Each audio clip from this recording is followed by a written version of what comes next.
Thank you for joining the Asheville Rise Stronger Together podcast. This is your host, Jessica Knupp with the Asheville Area Chamber of Commerce. I hope you enjoy today's episode. Hey everyone, thank you so much for joining us. We have Louise Bijesse with UpTalent Consulting and Search. And we are so excited for you to be here with us today. Oh, thank you, Jessica. I'm excited to be here. Yes. So we're here, and this is part of our Women Who Lead Building Community Through Business series. And we're just, really highlighting women in business, and we're just so excited to hear all about what you have going on. Okay, all right. So tell us kind of how you got started and what exactly your business, what you do. Okay, so I started back in May of 22, and I was at that time working as Vice President of HR and Talent Acquisition for a healthcare company located in Kentucky. And really missed the mountains and wanted to get back home where my adult children were. So made the decision to leave that organization and hang up my own shingle here in the greater Asheville area. Great. We're so glad you did. Yeah, thank you. Thank you. So what exactly do you guys do?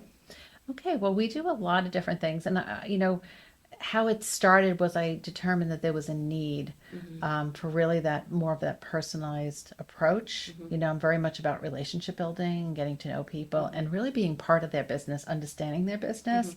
And that comes from, early on my experience started in hospitality prior to healthcare, which really set the groundwork for when I moved into healthcare as well, helping people, and really caring about people. And I decided that a lot of the big businesses, big boxes, really lose that touch. Right. And I just wanted to have that more of that personal relationships with my clients. So I said, you know what, it's time for me to get started on my own. I took my many years of experience in HR and in talent acquisition, and that's when I opened up my consulting and search firm. Really having two different facets of the business.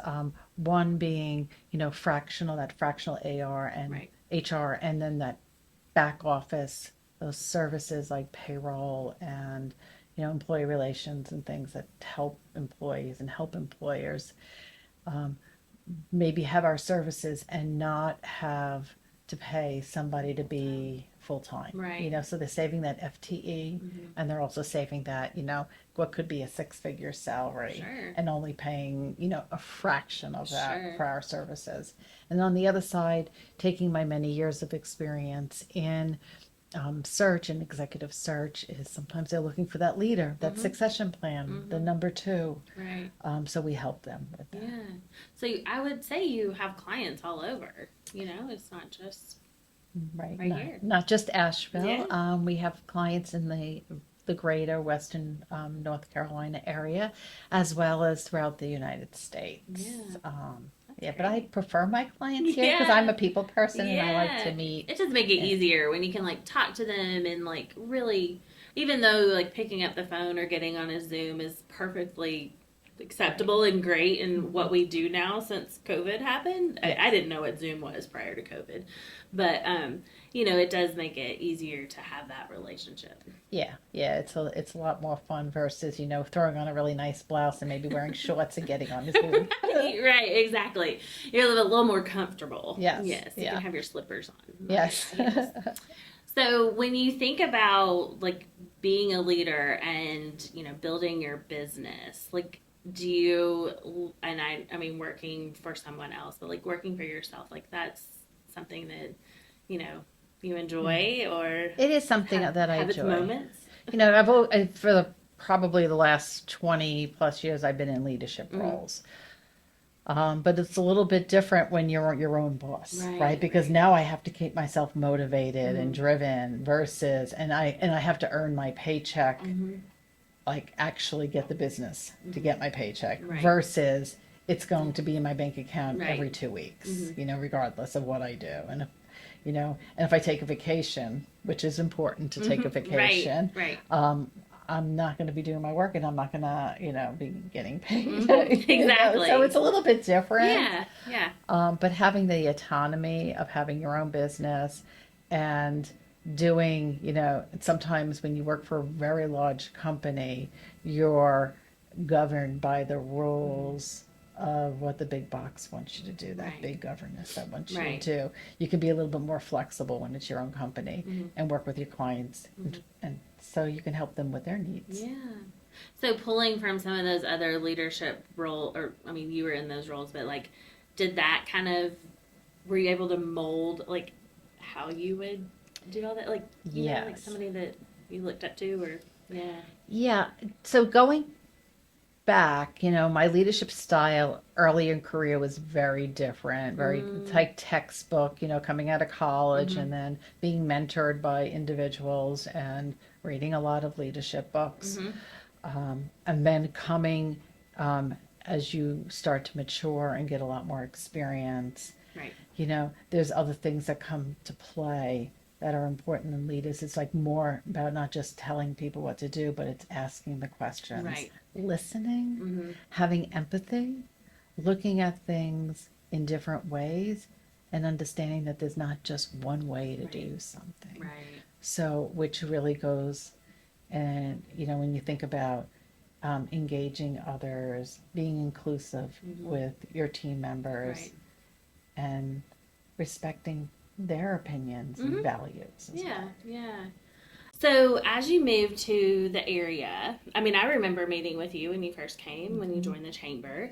So what does that look like from a community standpoint? Like you're new to the area. Well, when I met you, you had been here a little bit, I believe. But how did you immerse yourself in the community, your new community, to help also grow your business?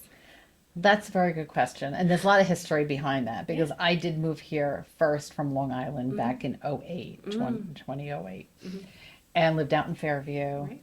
and did not get involved with the community at all. I worked for Compass Group, which was based out of Charlotte, and I did a lot of traveling. I was traveling like 50% of the time, and the rest of the time, I had young children at home and was, just a different life. Triplets, right? Triplets, yes, I the youngest mean, are triplets. You just, oh, the youngest. Yeah, I have two older sons. Ooh, Yes, I have a son amazing. that works at IntelliSound, he's 38, and then I have another son that lives in Nairobi. He's home for the month this month. He's going back Nice. on Saturday.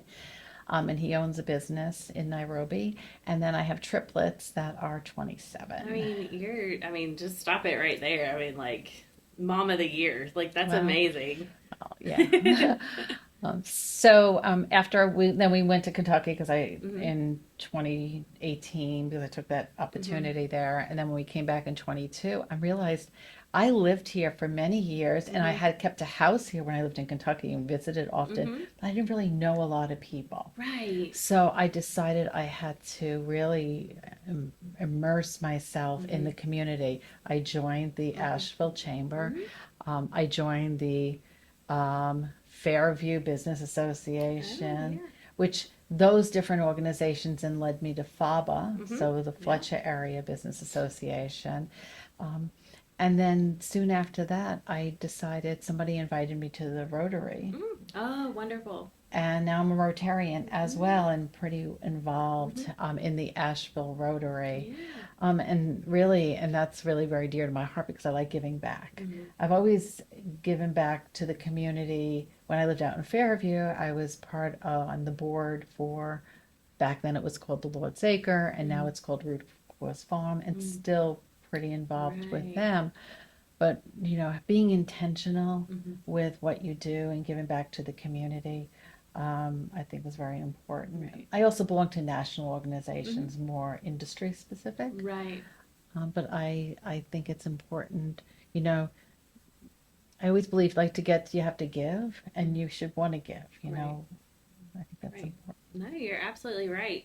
And I'm so glad that you also kind of put yourself out there to get involved with something that was a little, I mean, you hadn't been local to the use the chamber and the networking events and all that. I mean, I see you at all of our things and getting involved in networking groups and also we have those opportunities to help with the after hours, and I don't know, there's just so many ways, and all of those different organizations do things like that, and the more you can tell your story, Right. the better. But then it's also about those relationships.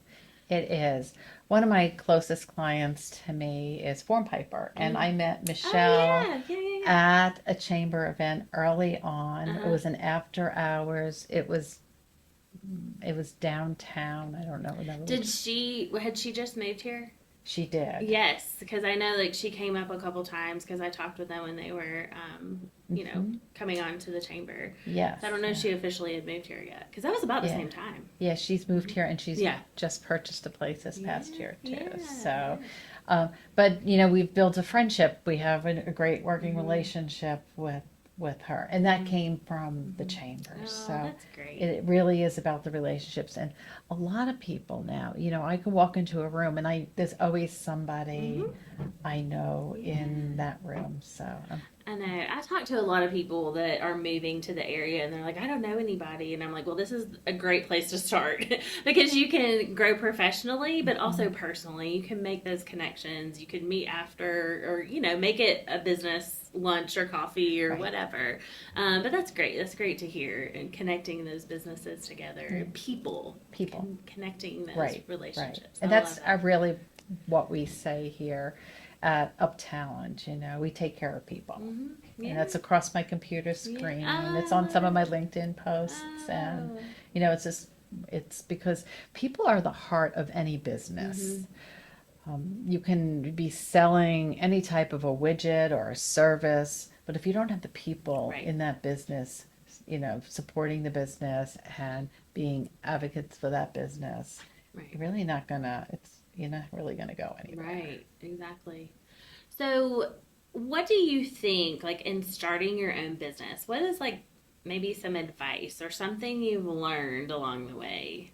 Okay, well, my advice if somebody was starting a business is you don't need to know everything. You don't need to have everything set up right out of the gate. Right. Everything doesn't have to be perfect. Sometimes that stops your actually working the business because you're thinking that you have to have every SOP in place and you need to have, every marketing.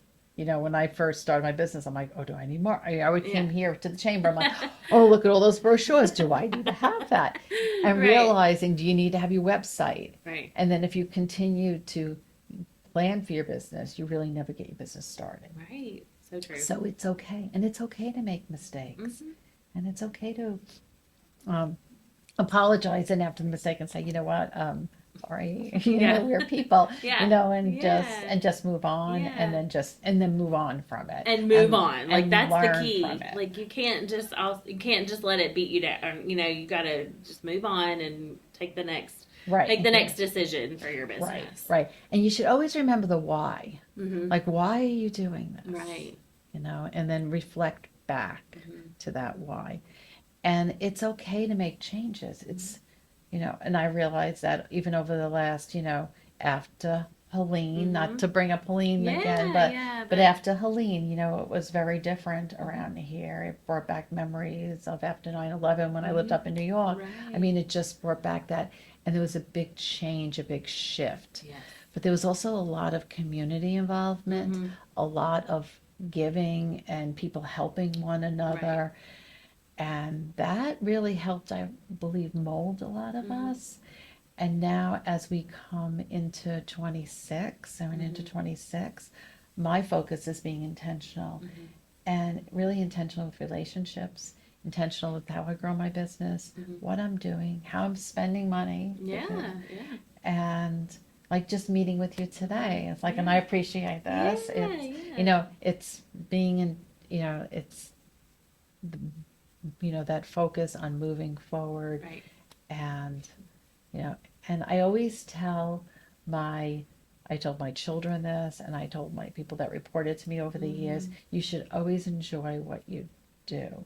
And everyone wakes up in the morning thinking they're going to do good that day, and there's no reason why you can't. Right. And if you don't like something about what you're doing, you're in that power to change it. So I mean, you're kind of like making me teary. I mean, that was really good. It's sweet. I mean, but it's so true. I mean, like, you never know what's going to happen. So you have to like live it like that. And if you have your own business or you want to start your own business, like figure out what it is you want to do and go for it. Right. You know? Yeah. So is there anything else that you would like to share with us today? Sure. Leadership isn't just about being perfect. Mm-hmm. It's about caring. Mm-hmm. It's about being intentional. Mm-hmm. It's about learning, like continuing to grow, Right. and helping others grow, because we're all leaving our legacy, Mm-hmm. and it's, it's ever changing, and it's exciting. Yeah, it is. It's great to look forward to, what's yet to come. But then also, like you said, like being a leader and fostering the ones that are yet to come that are learning from you. You have so much experience. Absolutely. I had a conversation last evening with somebody that we've just been networking back and forth with, and she's doing really well at her job, and I'm kind of like mentoring her. And I told her, we were like ending yesterday, that communication. I said, you can always reach out to me. Right. Because she felt like she's in a good spot now. He says, but 6 months, 9 months, feel free to reach out. It says, even if it's a text, you have a question, or if you want to jump on a call. And I do that a lot with individuals, just trying to help them, especially those early in career. Sure. And you want to foster those. And that's kind of how our Propel AVL with our young professionals group, we're here to help, create those leaders for the future and keep that as going as well. Well, if anyone is looking to learn more, how can they find your information, follow all the details? Okay, well, I do have my website, which is UpTalentConsulting.com. Okay. On there is a link that you can set up time to meet with me, and my contact information's on there. I'm also on LinkedIn. I'm on Facebook. On LinkedIn, there's an appointment count by my Calendly on there as well. Love to have a virtual coffee with anyone, or meet in person if they're local as well. Oh, that's wonderful. Well, thank you, Louise, for being here today. We really appreciate your confidence in the chamber, joining and getting acclimated with the community, even though you had been here before and prior and all that. But we're so glad that, that you're a member of the chamber, and we're happy to help and support in any way that we can. So thank you for being here today. And thank you for having me. Yeah. Okay. If you enjoyed today's episode, like, comment, and subscribe. To learn more about joining the Asheville Chamber, scan the QR code on your screen or visit ashevillechamber.org. Until next time!